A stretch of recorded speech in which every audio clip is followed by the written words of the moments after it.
Olá! Vamos falar sobre brainstorming. Sabe aquela reunião que, muitas vezes, vira uma grande bagunça, mas que, se for bem feita, pode ser a chave para ideias realmente geniais? Pois é, hoje a gente vai mergulhar fundo nisso e desvendar o método que existe por trás da famosa tempestade de ideias. Olha, essa é a pergunta que não quer calar, né? Por que será que a maioria das sessões de brainstorming parece que não leva a lugar nenhum?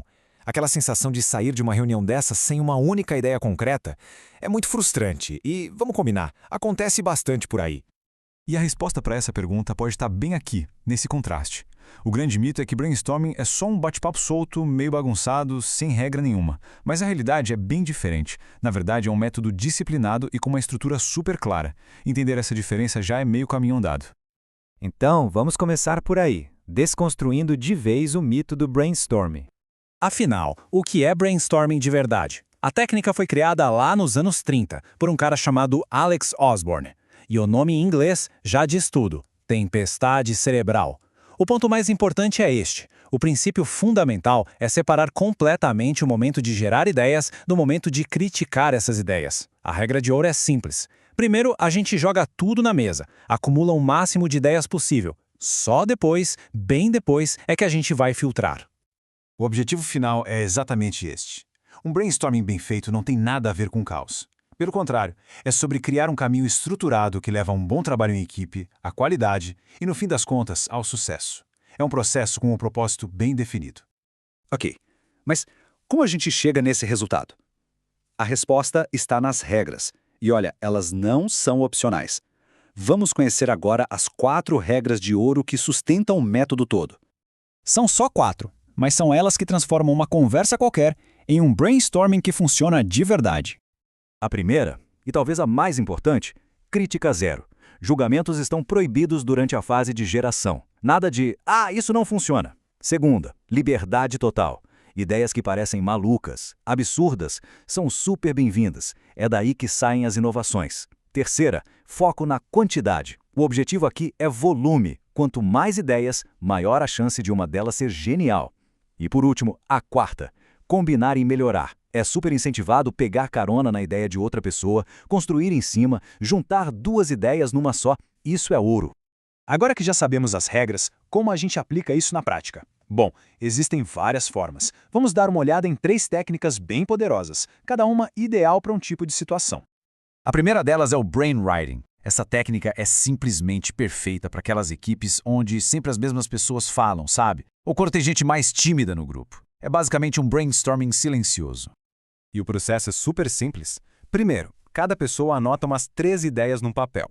Depois, todo mundo passa o papel para o colega do lado. E por fim, quem recebe o papel lê as ideias que já estão ali e adiciona suas próprias contribuições. Em questão de 15 minutos, dá para gerar dezenas de ideias, sem que ninguém precise falar uma única palavra. Agora, uma técnica que parece meio doida, o brainstorming inverso.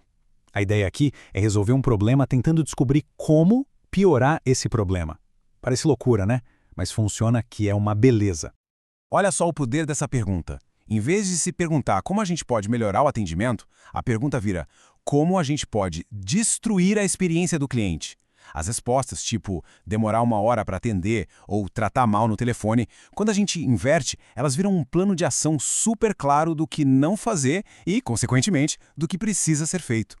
A terceira técnica é a famosa festa de post-its. É um método ágil, super visual e colaborativo, perfeito para organizar um monte de ideias de um jeito bem democrático e participativo. O funcionamento é bem dinâmico. Primeiro, todo mundo escreve suas ideias em post-its e vai colando numa parede. Depois, a equipe inteira se junta para organizar essas ideias, agrupando as que são parecidas. E, por fim, cada pessoa ganha uns adesivos para votar nas ideias que acha mais promissoras. Simples, visual e funciona muito bem. Certo, já vimos as regras do jogo e algumas técnicas. Agora, vamos juntar tudo isso num plano de 5 passos para garantir que a próxima sessão de brainstorming seja um verdadeiro sucesso. O plano tem uma lógica bem clara. Fase 1, preparação. Tudo começa com um problema muito bem definido, sem ambiguidade. Fase 2, aquecimento. Vale a pena começar com um jogo rápido só para ligar os motores da equipe. Fase 3, divergência. Agora sim é a hora da tempestade, gerar o máximo de ideias sem julgamento nenhum. Fase 4, convergência. Depois de abrir o leque, é hora de fechar. Momento de filtrar, agrupar e escolher as melhores ideias. E para finalizar, a fase 5, o plano de ação. Aqui a gente define os próximos passos concretos, porque sem isso, uma boa ideia morre na praia. A gente cobriu o método, as técnicas, o plano, mas ainda falta uma peça final. Uma peça que, se não estiver no lugar certo, pode botar tudo a perder.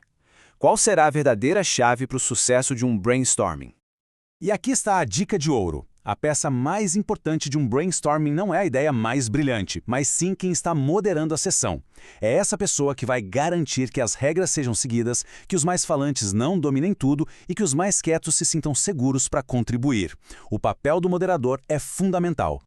Então, da próxima vez que alguém falar em brainstorming, é bom lembrar, não se trata de bagunça, se trata de método. A próxima grande ideia pode estar a só uma tempestade bem organizada de distância. A questão que fica é, qual problema vai ser resolvido primeiro?